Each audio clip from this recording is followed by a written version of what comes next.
The Earthship Stargazer floated silently at the edge of Saturn's rings. Commander Ellie Walsh stood on the bridge, watching the giant planet's swirling clouds through the main viewscreen. Her heart beat faster as she thought about what was coming. "They're here," said Lieutenant Ryan Garcia, looking up from his station. "Alien ship just appeared at the coordinates they sent." Captain Samuel Okonkwo nodded calmly. On screen, the image changed to show a sleek vessel that looked like flowing silver water frozen in space. It was twice the size of the Stargazer, but moved with smooth grace as it approached.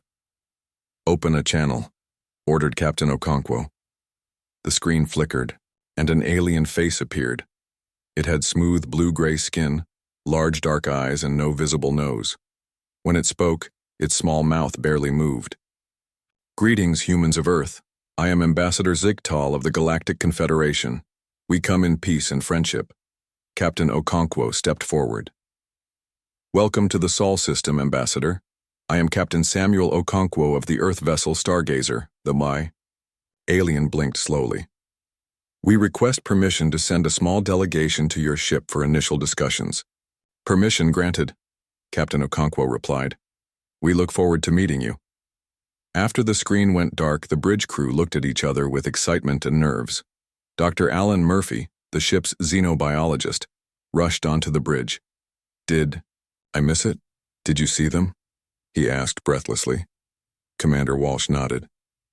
"They're coming aboard, and you're part of the welcome team, Doctor." Dr. Murphy's face lit up like a child on Christmas morning.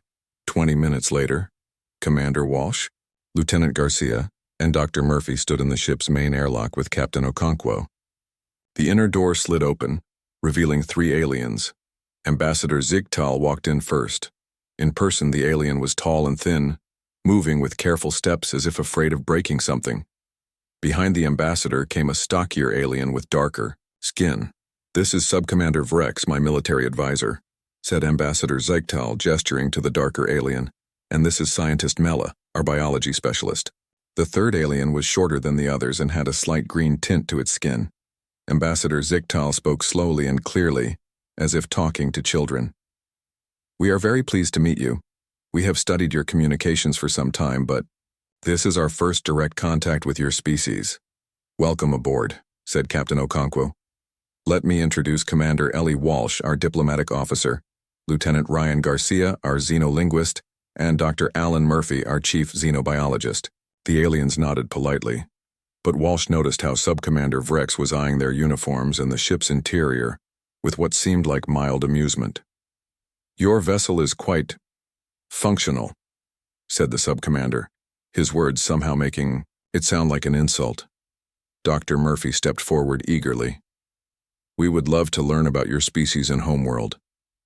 Our ship has a conference room where we can talk comfortably." As they walked through the corridors, Scientist Mela stumbled, slightly. "I apologize. Your gravity is stronger than what we are used to." "Really?" asked Dr. Murphy with interest. "What is the standard gravity on your homeworld?" "Approximately 0.7 of your Earth gravity," replied Mela. "Most inhabited worlds in the Confederation have gravity between 0.6 and 0.8 of your measurement." "Lieutenant," Garcia raised his eyebrows. "That's interesting. Earth is actually on the high end of habitable planets, then?" "Indeed," said Ambassador Zigtal in that same talking-to-children voice. "Your species has developed in rather unusual conditions." In the conference room, they sat around a large table. The humans offered water and simple foods to their guests, who cautiously accepted small amounts. "Tell us about your confederation," said Commander Walsh. Ambassador Zigtal straightened proudly. "The Galactic Confederation unites 7 advanced species across 132 star systems. We have enjoyed peace for over 600 of your Earth years. Our technology allows for instantaneous communication across vast distances and travel between stars in days rather than the years your ships require." Subcommander Virex added, "Our defensive capabilities are more than adequate to protect all member worlds. Your species need not worry about external threats any longer." There was something in the way he said it that made Walsh feel like they were being patted on the head. That's reassuring, said Captain Okonkwo neutrally. And what brings the Confederation to Earth now?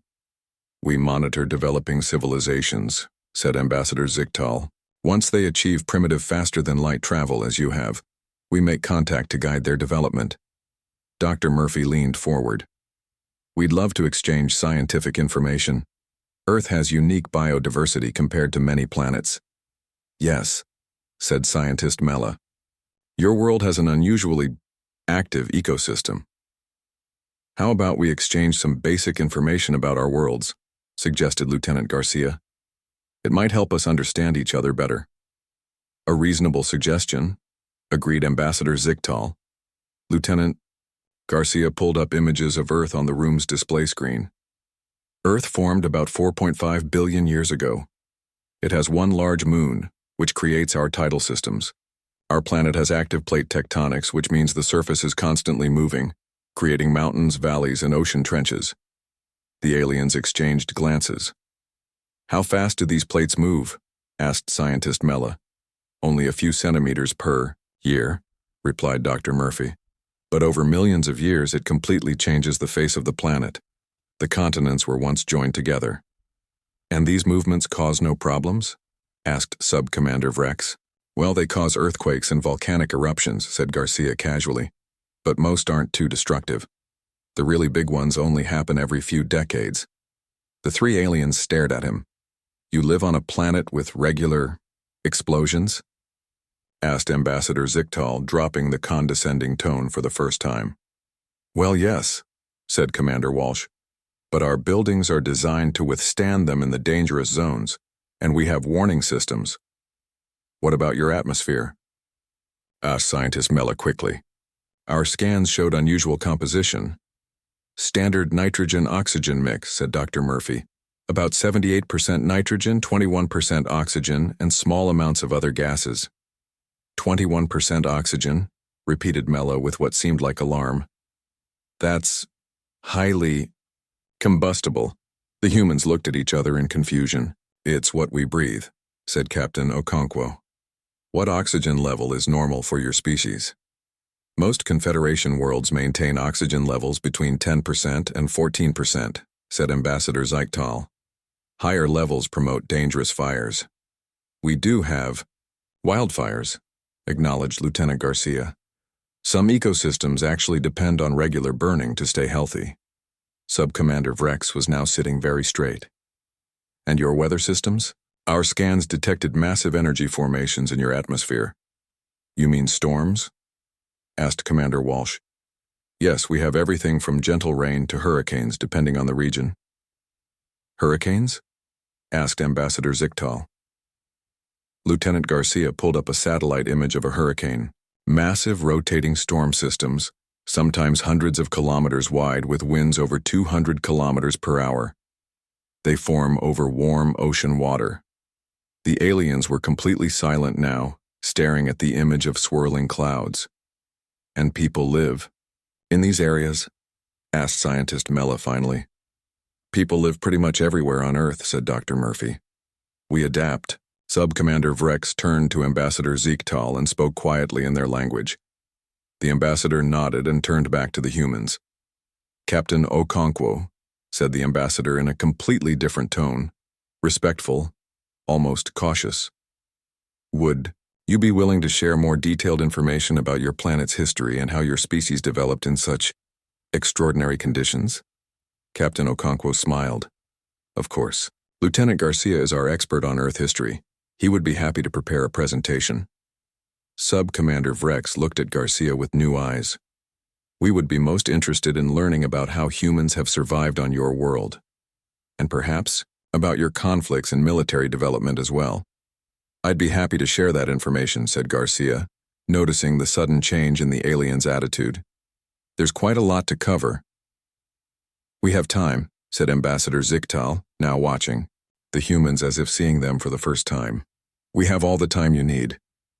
Lieutenant Ryan Garcia stood in the Stargazer's main conference room, which had been transformed into a makeshift classroom. The walls displayed images of Earth, its oceans, mountains, deserts, and jungles. A week had passed since the first meeting, and the aliens had requested daily sessions about Earth's history and environment. Ambassador Zigtal, Sub-Commander Vrex, and Scientist Mela sat at the front row.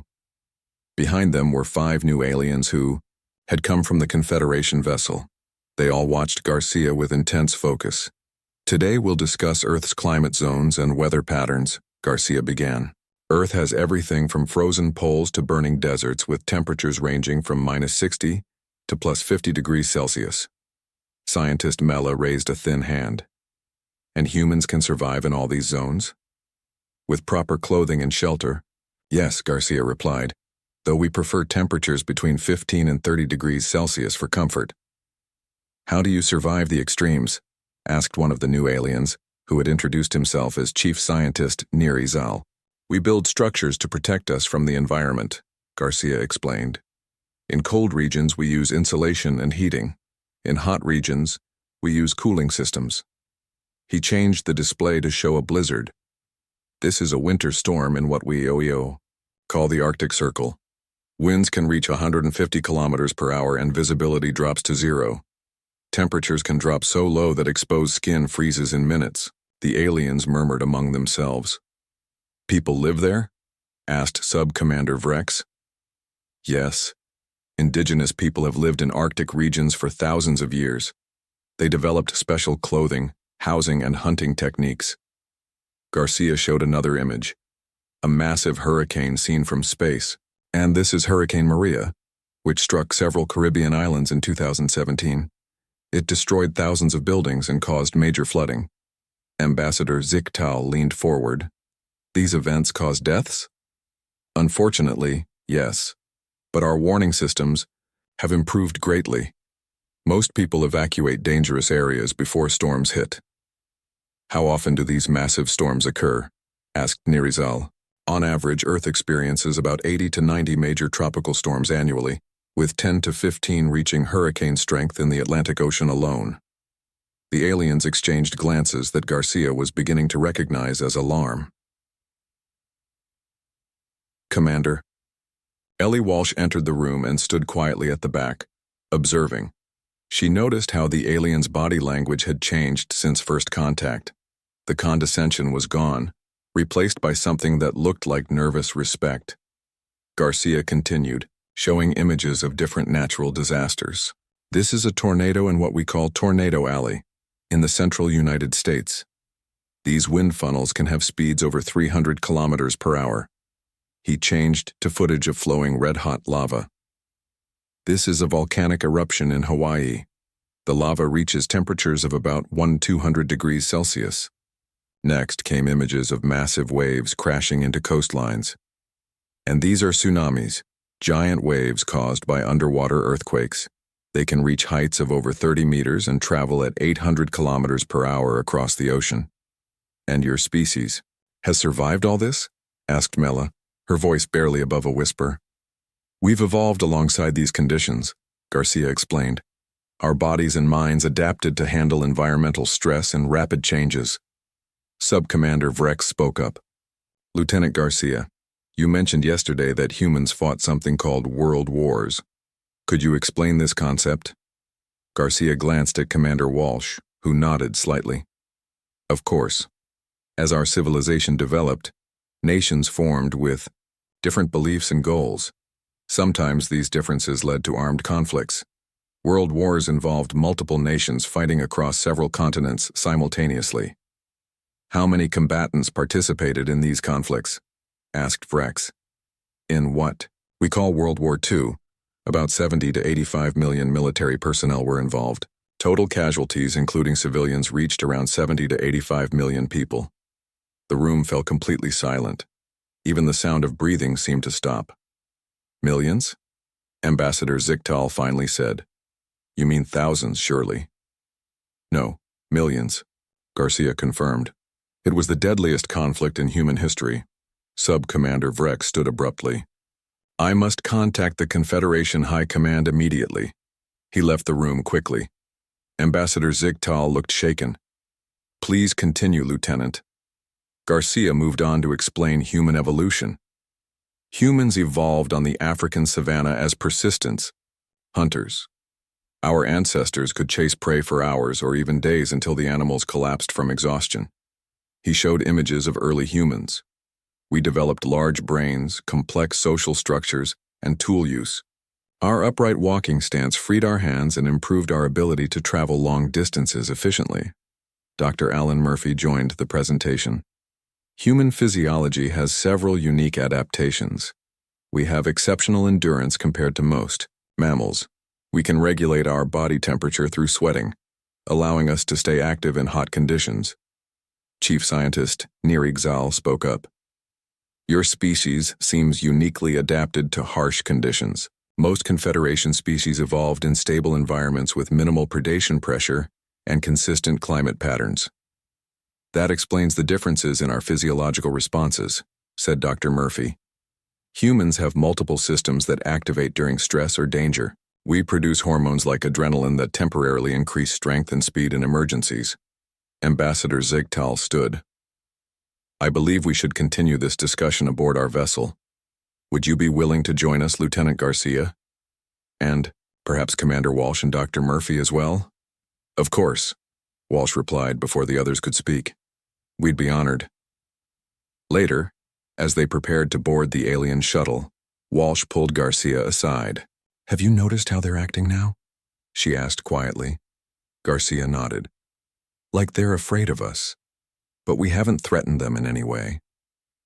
I think it's not us specifically, Walsh said. It's the realization of what kind of planet produced us. The shuttle ride to the Confederation vessel was quiet. When they arrived, they noticed more aliens than before, many wearing what appeared to be military uniforms. They were escorted to a large chamber where a screen displayed a new face, an older alien with pale, almost white skin. This is Grand Minister Kev Moore, addressing you from Confederation Central, Ambassador Ziegtal explained with deep respect in his voice. He wishes to speak directly with Earth's representatives. The Grand Minister's voice was deep and solemn. People of Earth, I extend formal greetings on behalf of the Confederation Council. After reviewing your planetary data, we have reclassified Earth as a Category 4 death world, a designation previously thought to be theoretical only. Walsh and Garcia exchanged surprised glances. We request immediate diplomatic contact with your planetary leadership, the Grand Minister continued. The existence of a sentient species from such an environment changes many things. Ambassador, Ziegtal turned to the humans with new eyes. Not condescending, not even merely respectful, but filled with something that looked very much like awe mingled with fear. Your people didn't just survive that world, the ambassador said quietly. You mastered it. Secretary General Olivia Winters looked out the large windows of the United Nations building in New York. The skyline hadn't changed, but the sky above it certainly had. 7 large alien ships now hung in Earth's orbit, visible even during daylight, as bright points of light. They had arrived 3 days after the first contact at Saturn. Madam Secretary, the Confederation representatives have arrived, her assistant said from the doorway. Winters nodded and straightened her jacket. When she had taken office 2 years ago, she never imagined she would be the first human leader to officially welcome aliens to Earth. She walked to the special conference room that had been prepared for this historic meeting. Commander Ellie, Walsh and Captain Samuel Okonkwo stood near the entrance, both in formal uniforms. They saluted as she approached. Any last advice? Winters asked them quietly. They're nervous about us, Madam Secretary, Walsh said. More than they should be, given their technological advantages. Use that, Captain Okonkwo added. They respect strength and resilience which they think we have in abundance just by living on Earth. The doors opened, and Ambassador Ziegtal entered, followed by a taller, older alien with elaborate clothing and a small hovering device near his shoulder. Secretary General Winters, may I present Grand Minister Kev Moore of the Confederation Council? Ambassador Ziegtal said with a formal bow. Grand Minister Kev Moore stepped forward. The hovering device made a soft humming sound. Honorable Secretary General of Earth, the Grand Minister said, his words translated by the device. I bring greetings from all 7 species of the Galactic Confederation. Welcome to Earth, Grand Minister, Winters replied with a polite nod. We are honored by your presence. The Grand Minister's large eyes blinked several times. The honor is ours, to meet representatives of such a remarkable world. Everyone took their seats at the round table. The human delegation included Winters, Walsh, Okonkwo, and Admiral Benicio Rodriguez, head of Earth's Space Defense Force. The alien delegation consisted of Grand Minister Kevmore, Ambassador Zeke Tal, and 2 new aliens introduced as senior diplomat. Lyra and Trade Minister Jocks Winters noticed how the aliens seemed to flinch slightly when anyone moved too quickly. Their chairs were specially designed to accommodate their lighter gravity physiology. We have reviewed the information your officers shared with our representatives, Grand Minister Kevmore began. Earth is unlike any world we have encountered in our exploration history. In what way? Asked Winters, though Walsh had already briefed her on the aliens' reactions.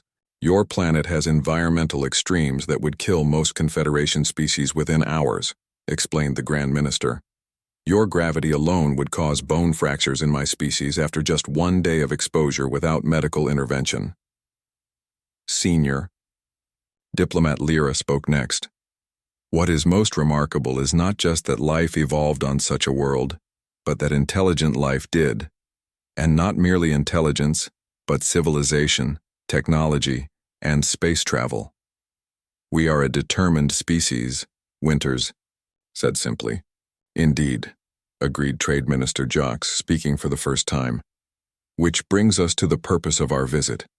The Confederation wishes to establish formal diplomatic and trade relations with Earth immediately. Admiral Rodriguez leaned forward. That's a quick decision. Just last week, your representatives seemed to think we were barely worth talking to. Ambassador Zichtal's skin flushed a darker blue. A regrettable misunderstanding. We had not yet understood Earth's unique status. And what status is that? Asked Winters. Grand Minister Kevmore straightened. In our classification system, Earth qualifies as a Category 4 death world. This designation is given to planets with multiple lethal environmental factors, extreme weather patterns, high gravity, significant tectonic activity, dangerous native life forms, and high oxygen content, supporting rapid combustion. We've always just called it home, said Captain Okonkwo with a small smile. Precisely what makes your species so remarkable, said the Grand Minister. Until now, we believed that intelligent life could not evolve under such conditions. The stress factors would favor physical strength and simple survival traits, not the development of higher brain functions. Yet here we are, said Winters. Indeed, agreed Grand Minister Kevmore, and we wish to propose a treaty that would be highly beneficial to Earth. Trade Minister Jocks activated a small device that projected a holographic document into the air, above the table. We offer Earth membership in the Confederation with special status, he explained. We would provide immediate technological assistance in medicine, energy production, and faster-than-light travel.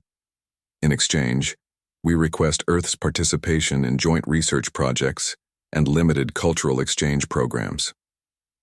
Winters studied the document. The terms were surprisingly generous, offering Earth technology that would have taken centuries to develop independently. This is a very generous offer, she said carefully. Why? The aliens glanced at each other. Transparency would be best, Grand Minister Kevmore said finally. The existence of humans, a species that evolved on a death world yet developed advanced technology and space travel, changes certain calculations within the Confederation. What kind of calculations?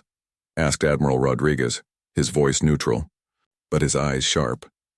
There are species within our Confederation and others outside it who have traditionally viewed themselves as superior due to their physical capabilities, explained Senior Diplomat Lyra.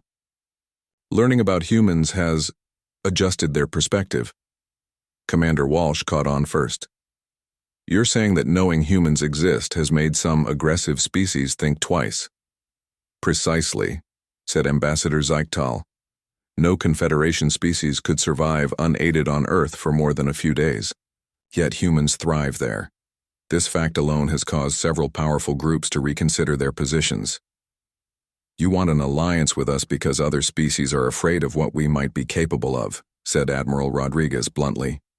Not merely that, said Grand Minister Kevmore quickly. "We genuinely wish to learn from your unique perspective. Humans have solved survival problems that our species never faced. And your creativity, your art, your music, they have qualities unlike anything in the Confederation." Winters looked at her team. Captain Okonkwo gave a small nod. Admiral Rodriguez looked skeptical but didn't object. Commander Walsh's eyes showed excitement at the possibilities. "We are interested in your proposal, Grand Minister," Winters said carefully, "but we would need to discuss the details thoroughly and present them to Earth's various nations for approval." "Of course," agreed Grand Minister Kevmore. "We anticipated this. As a gesture of goodwill, we would like to invite an Earth delegation to visit Concordance, the Confederation capital world." "I think that could be arranged," said Winters. "When would this visit take place?" "Our ships can make the journey in 3 of your Earth days," replied Ambassador Zichtal. "We have already prepared suitable environments for human visitors." After the meeting, Winters walked back to her office with Commander Walsh and Admiral Rodriguez. "What do you think?" she asked them. "They're scared of us," said Rodriguez, "but they're also fascinated by us. It's a strange combination. I've seen how they react to even casual mentions of Earth's conditions," added Walsh. "When Lieutenant Garcia described hurricane wind speeds, I thought Subcommander Vrex was going to faint." Winters looked out at the alien ships visible in the sky. "To think we've spent all this time wondering if we were alone in the universe only to discover that we're the scary ones." "What will you tell the UN General Assembly?" asked Rodriguez. Winters smiled. "I'll tell them that humanity has finally found its place in the galaxy, and it turns out we're the stuff of alien legends." Captain Samuel Okonkwo stepped onto the rocky surface of the moon and looked around. The landscape was barren and gray, with jagged mountains in the distance.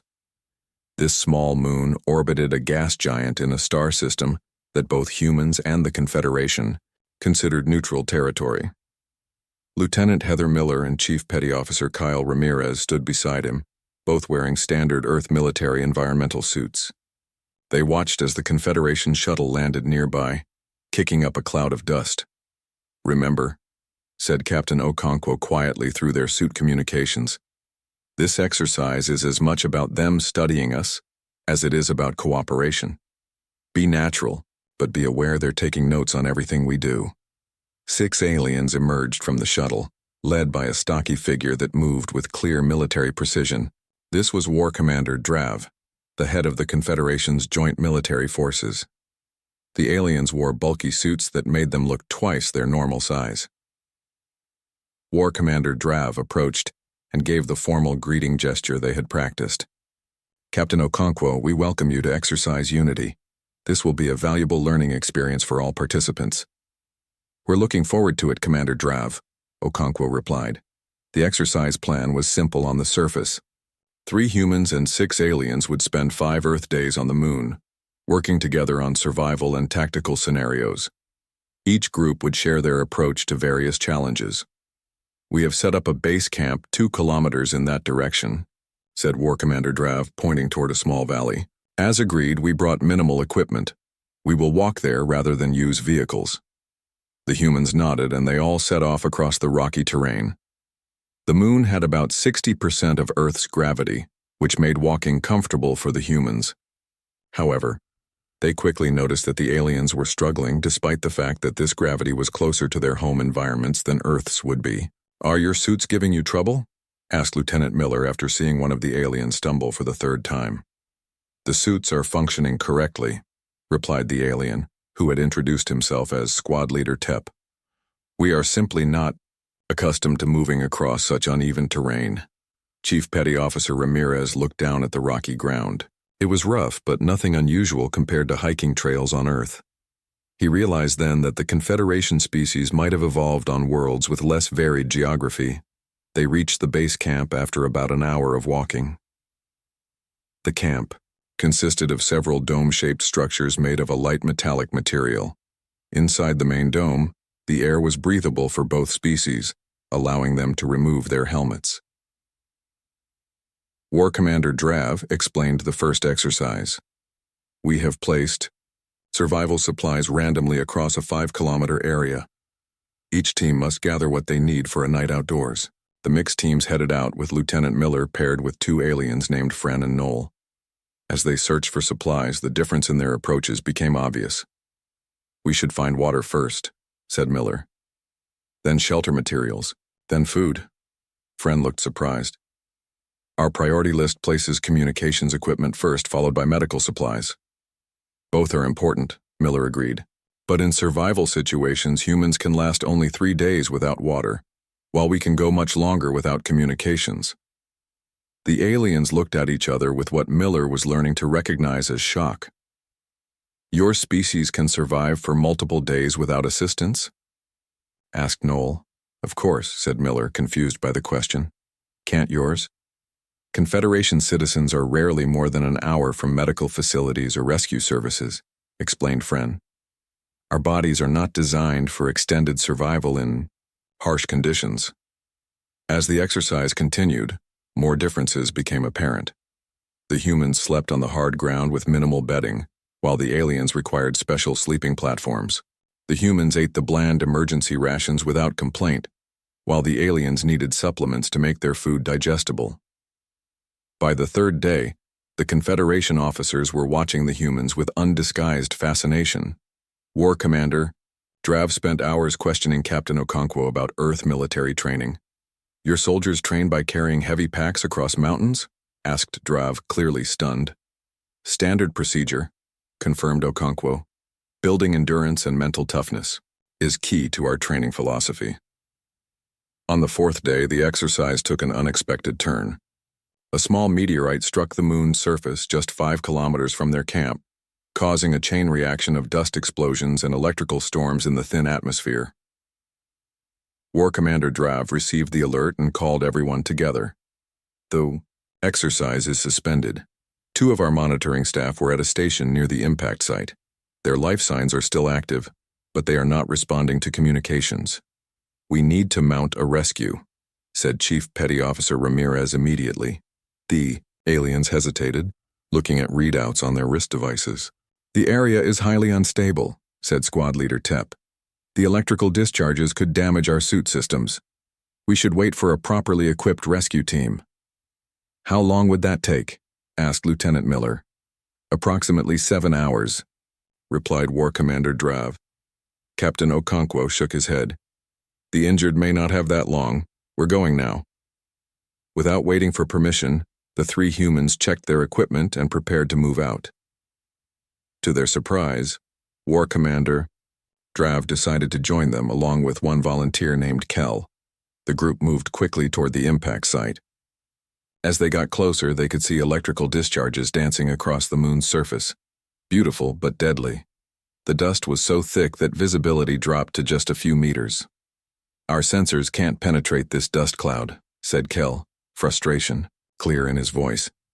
"Then we do it the old-fashioned way," said Ramirez. "Form a search line and move systematically through the area." They spread out and began searching, calling out every few minutes. The electrical discharges grew stronger, occasionally striking their suits and causing systems to flicker. After 20 minutes of searching, Miller heard a weak signal on her comm system. "Over here! I found something!" They all converged on her position and found the monitoring station, half buried under debris. The 2 alien staff were trapped inside, one unconscious and the other barely able to move. "The structure is unstable," warned War Commander Drav, "and one of the power cells is leaking radiation." Without hesitation, Captain Okonkwo and Chief Petty Officer Ramirez began clearing the debris while Lieutenant Miller crawled inside to help the injured aliens. The electrical discharges increased, striking Miller's suit repeatedly. "Your suit will fail if you stay in there," warned Kel. "Then I'll work faster," Miller replied, carefully freeing the unconscious alien from the wreckage. They managed to extract both injured aliens and began the journey back to base camp. Halfway there, the unconscious alien's life support systems began to fail. Without a word, Captain Okonkwo connected his suit's auxiliary oxygen supply to the alien's suit, putting himself at risk. When they finally reached the base camp, medical teams rushed to help the injured. Ambassador Ziektal, who had arrived during their absence, watched in amazement as the humans brushed off offers of medical attention despite their obvious exhaustion and injuries. Later, as the humans rested in their quarters, War Commander Drav came to speak with them. The usual formality in his manner was gone. "What you did today," he said quietly, "running toward danger instead of away from it, risking yourselves for others. Is this normal behavior for humans?" "Pretty much," said Ramirez with a shrug. "It's just what you do." War Commander Drav was silent for a long moment. "I have submitted my report to Confederation High Command. I have recommended that humans be classified as Class 5 Resilient Sentience, a theoretical category until now." "What does that mean?" asked Miller. "It means," said Ambassador Zichtal, entering the room, "that everything in the galaxy has just changed." Secretary General Olivia Winters stepped off the Confederation transport and onto the gleaming floor of the arrival chamber. The artificial world of Concordance hung in space like a giant silver wheel, rotating slowly to create gravity in its outer ring. This was the heart of the Galactic Confederation, home to representatives from 7 different species and over 100 worlds. Captain Samuel Okonkwo, Commander Ellie Walsh, and Admiral Benicio Rodriguez followed close behind her. They were the first humans to visit the Confederation capital, and they could feel the weight of history on their shoulders. "Welcome to Concordance," said Grand Minister Kevmore, who waited for them with a large delegation. "You honor us with your presence." The welcome ceremony was elaborate. A line of aliens in colorful uniforms played musical instruments that produced sounds humans had never heard before. The walkway was lined with representatives from each Confederation species, all watching the humans with open curiosity. "Gravity here is set at 0.7 Earth standard," explained Ambassador Zichtal, who had traveled with them from Earth. "We hope this is comfortable for you. It feels like we could jump 10 feet high," said Commander Walsh with a smile. They were led to a large dome at the center of the government district. Inside, the ceiling displayed a real-time image of space around Concordance, making it feel as if they were standing under the open sky. "The Confederation Assembly will convene in 1 hour," said Grand Minister Kevmore. "Until then, perhaps you would like refreshments?" They were shown to a private room where food and drinks suitable for human consumption had been prepared. Admiral Rodriguez eyed the spread cautiously before trying a small blue fruit. "Tastes like a mix between a pear and a blueberry," he said. "Not bad." They ate quietly, each lost in thought about the importance of this meeting. Commander Walsh was the first to break the silence. "Have you noticed how everyone looks at us?" she asked. "It's like we're celebrities." "Or zoo animals," muttered Admiral Rodriguez. "I think it's more like meeting someone famous that you've only heard stories about," said Captain Okonkwo. "They're curious, but also a little nervous." A tall alien with pale, almost white skin entered the room without announcement. Unlike the others they had met, this one moved with confidence and showed no signs of being uncomfortable in their presence. "I am Elder Tholak of the Zrith," the alien said in a deep voice. "I wished to meet the humans privately before the formal assembly." Secretary General Winters stepped forward. "It's an honor, Elder Tholak. I understand the Zrith were one of the founding species of the Confederation." "Indeed," said the Elder. "My species has always been among the strongest in the galaxy. Until now, perhaps." There was something in the way he said it that made Admiral Rodriguez step closer to Winters protectively. "We don't see this as a competition," said Winters diplomatically. Elder Tholak made a gesture that might have been a smile. "Of course not. Why would you? Your species evolved on a world that would kill most of us within days. You have nothing to prove." The Elder moved closer to Admiral Rodriguez, studying him openly. "Is it true that human children train in combat sports from an early age?" "Some do," Rodriguez replied cautiously. "Many human activities are just for fun or exercise, not real combat. Yet these games involve physical conflict, endurance of pain, and strategic thinking," pressed Elder Tholak. "On most Confederation worlds, such activities would be considered extreme. Before anyone could respond, Grand Minister Kevmore returned to escort them to the assembly chamber. The chamber was enormous, with seating for thousands arranged in rising circles around a central platform. As the humans entered, a hush fell over the crowd. "Members of the Galactic Confederation," announced Grand Minister Kevmore, his voice amplified throughout the chamber. "I present the delegation from Earth, led by Secretary General Olivia Winters."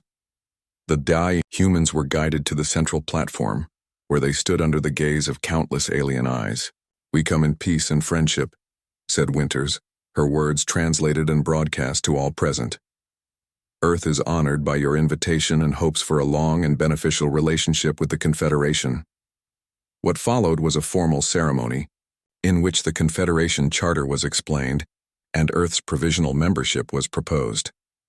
Each of the 7 founding species had a representative speak about the importance of this historic moment. When Elder Tholak spoke for the Zrith, his words surprised the humans. "For too long the Zrith have believed our physical strength made us superior," he said. "The humans have taught us that true strength comes in many forms. Their resilience and adaptability are qualities we would do well to learn from." After the ceremony, Secretary General Winters was approached by many alien representatives, all eager to establish direct relations with Earth. Some wanted trade agreements, others cultural exchanges, and a few were interested in military cooperation. Elder Tholak pulled Admiral Rodriguez aside during the reception that followed. "I will speak plainly, Admiral," said the Elder. "Until we learned about Earth, the Zrith were planning to leave the Confederation and establish our own empire. We believed the other species were too weak to stop us." Rodriguez kept his face neutral. "And now?" "Now we understand that there are different kinds of strength. The Confederation needs the Zrith's physical power, but perhaps the Zrith need the Confederation's stability." Elder Tholak paused. "And we certainly would not wish to face humans in conflict." "Earth has no interest in galactic conquest," Rodriguez assured him. "That is what makes you even more remarkable," replied the Elder. "You have the capacity for great violence, yet you choose peace." Later that evening, Commander Walsh found herself standing next to Ambassador Zigtal, watching as various aliens approached the humans with questions and offers of friendship. "It's strange," said Walsh. "A month ago we didn't even know alien. Life existed. Now we're the center of attention in galactic politics." Ambassador Zigtal nodded. "Your arrival has changed the balance of power in ways we are still trying to understand. Some species that once thought themselves supreme now question their assumptions. All because we evolved on what you call a death world," said Walsh. "Not just that," replied the ambassador. "It's what you've done despite those harsh conditions. You've created art, music, literature. You've explored your world and beyond. You've fought terrible wars but also built lasting peace. You are a paradox that fascinates us." Secretary General Winters joined them, looking tired but satisfied. "The Confederation Council has approved our membership unanimously," she said. "They're already talking about joint scientific missions and cultural exchange programs." "And tourism," added Ambassador Zigtal. "Believe it or not, there are many Confederation citizens eager to visit Earth, even though they consider it dangerous?" asked Walsh in surprise. "Especially because of that," said the ambassador. "They want to see this legendary world that produced such a remarkable species. Some are calling it extreme tourism." Winters laughed. "So we've gone from being unknown to being a galactic tourist attraction." As they looked out at the stars visible through the dome, Commander Walsh thought about how strange the universe had turned out to be. Humans had always imagined aliens would be more advanced, more dangerous, more everything. Instead, they discovered that their greatest strength was simply being human, adapted to a world that most of the galaxy considered impossible to survive on. Earth wasn't just their home, it was the forge that had shaped humanity into something the stars had never seen before, and the galaxy would never be the same again.